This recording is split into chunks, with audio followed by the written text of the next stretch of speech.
следна на панелот е доктор Снежана Трпевска од Институтот Ресис. Во вашата анализа се осврнувате на пакетот регулативи на ЕУ усвоени во 2023 и 2024, кои предвидуваат строги правила за онлайн платформите со голем број корисници, делот кои се однесуваат и на ширењето на дезинформации, мисинформации и други штетни содржини. Во анализата ги извојувате и најважните аспекти на регулативите на ЕУ и нивната примена досега и ја објаснувате поподробно улогата на доверливите означувачи, односно оние организации кои што се задолжени за или работат на полето на проверка на факти, и телата за медиуми кои што телата, односно регулаторните тела или други тела кои што треба да ги сертифицираат овие во Европската Унија. Каква е улогата на регулаторните тела за медиуми во заштитата од овие нелегални содржини и дезинформации на онлайн платформите? Знаеме дека таа регулатива треба да се примени и кај нас и дека македонската регулатива треба да се усогласи. До каде сме со овие усогласувања, со усогласувањето на регулативата наша со таа на ЕУ и што треба да се направи во оваа насока? Благодарам, Петри. Добар ден на сите. Мојата задача беше во 7 минути да спакувам нешто што е многу тешко да се собере, бидејќи станува збор за многу комплексен збир од регулативи. Ќе се обидам кратко, колку што е можно повеќе информации да дадам за тоа што е важно, што е релевантно во однос на справувањето со дезинформациите. За еден сегмент зборуваме, инаку станува збор за мноштво нелегални содржини што се шират по социјалните мрежи. Ема спомна говор на омраза, заштита на малолетници, порнографија и така натаму. Значи, сето тоа е поврзано во овие регулативи. Една реченица само да кажам пред да преминам на регулативата. Начинот на кој што функционира консумирањето, восприемањето на информациите денес, сите знаете дека е целосно различен. Огромен проблем, темелен проблем е што така функционира восприемањето на информациите што ние добиваме само парченца, фрагменти од информации. Никој не се задржува да прочита, ретко се задржува некој да прочита целосна информација и тоа прави навистина голем проблем. Во начинот на кој тие што ги примаат информациите, вклучително и мисинформациите, лажните информации, вести и така натаму, се друго, начинот на кој ги толкуваат овие наоди ема што ги спомна од последното истражување на агенцијата. Сега, начинот на кој ние како општество ќе се справиме во сето ова е исто така, значи многу е тежок, многу е комплексен тој одговор. Постојано се повикува дека мораме како општество да се организираме како општествена заедница со методи како што е медиумска писменост, јакнење на образованието, меѓутоа не ни одат во прилог многу работи. Бидејќи се помалку се чита, се потешко е тоа и во образовниот процес и така натаму. Сега, Европската комисија го има согледано пред неколку години овој проблем и донесе пакет од регулативи кои има задача на онлайн платформите, особено на големите, така наречените големи онлайн платформи и големи пребарувачи, им наметна мощни строги правила со цел да се заштитат корисниците и општеството во целина од бројните негативни последици и едно од клучните прашања беше справувањето со дезинформациите и мисинформациите, особено во контекст на пропагандата, дезинформациите што се насочени кон нарушување на демократските системи, особено во изборни периоди. И тоа минатата година беше многу карактеристично, бидејќи овој пакет регулативи, особено регулативата за дигитални услуги, се усвои во февруари 2024 година, а лани во јуни беа европските избори. И Европска комисија презеде серија мерки за брза примена на оваа регулатива за дигитални услуги.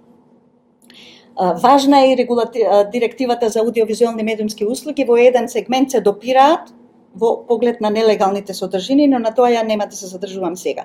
Еден сегмент на регулативата за дигитални услуги е многу важен, тоа е обврската на големите платформи да востануваат механизми за известување и действување. Тоа значи дека корисниците на различни содржини можат да реагираат кај платформите за различни содржини и платформите се обврзани да преземат мерки.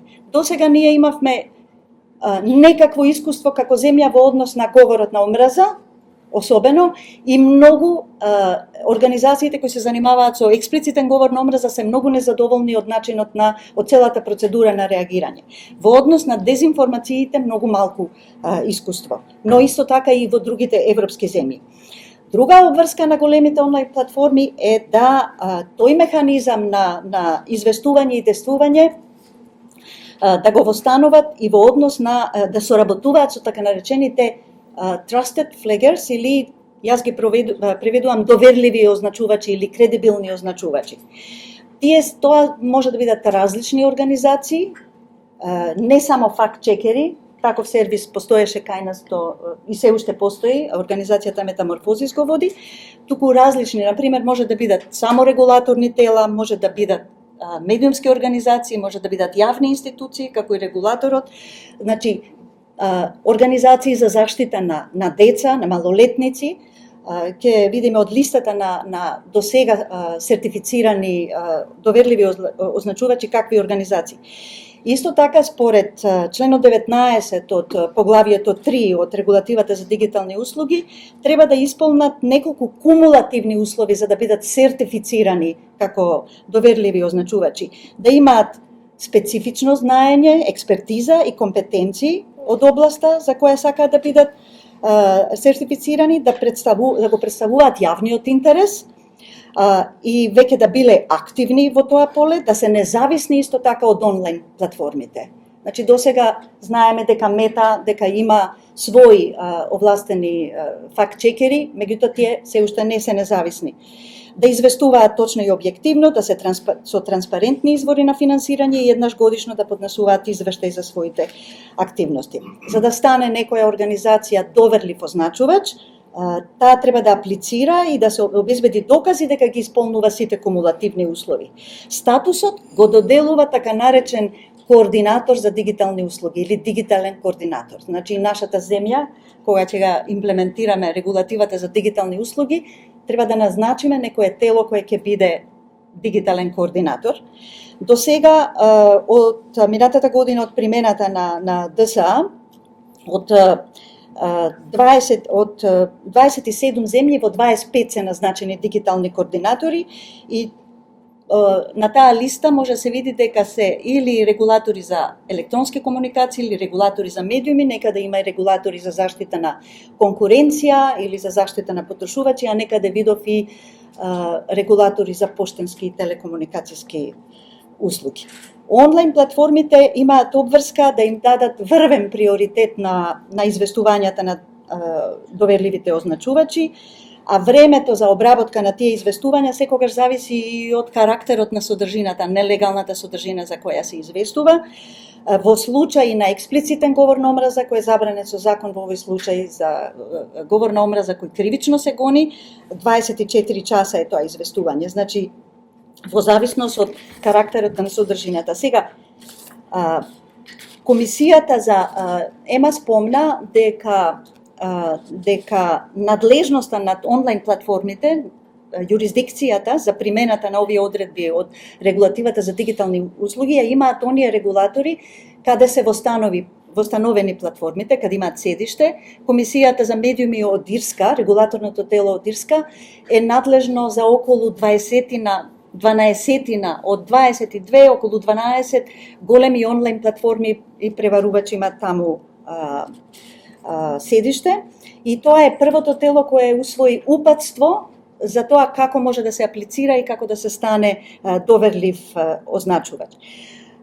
Сега, Европската комисија е задолжена да ја води таа јавна база на податоци за сертифицирани доверливи означувачи за цела година, значи од примената на ДСА, од лани од февруари до крајот до декември, на листата што е објавена на Европска комисија има само 16 организации, а за ниту една не е наведено дека има експертиза и овластување да идентификува и известува за дезинформации. Ова само една француска организација и Анфанс, за неја стои дека покрај други видови содржини следи и содржини кои може да ја нарушат јавната безбедност. А неколку други организации се овластени за содржини штетни за малолетници, за говор на омраза, неколку за права од интелектуална сопственост, неколку за измами и трговија со нелегални содржини и така натаму. Значи, ова покажува дека и после една година имплементација, регулативата за дигитални услуги се уште не е доволно јасна и има многу недостатоци, особено во поглед на тоа како треба да функционира овој замислен заштитен механизам во областа на дезинформациите. Зошто е листата се уште куса? Се смета дека прво постапката за назначување на дигитални координатори многу бавно се одвиваше и во самите земји членки на Европската комисија. Исто така не беше јасна постапката на сертифицирање на доверливите означувачи.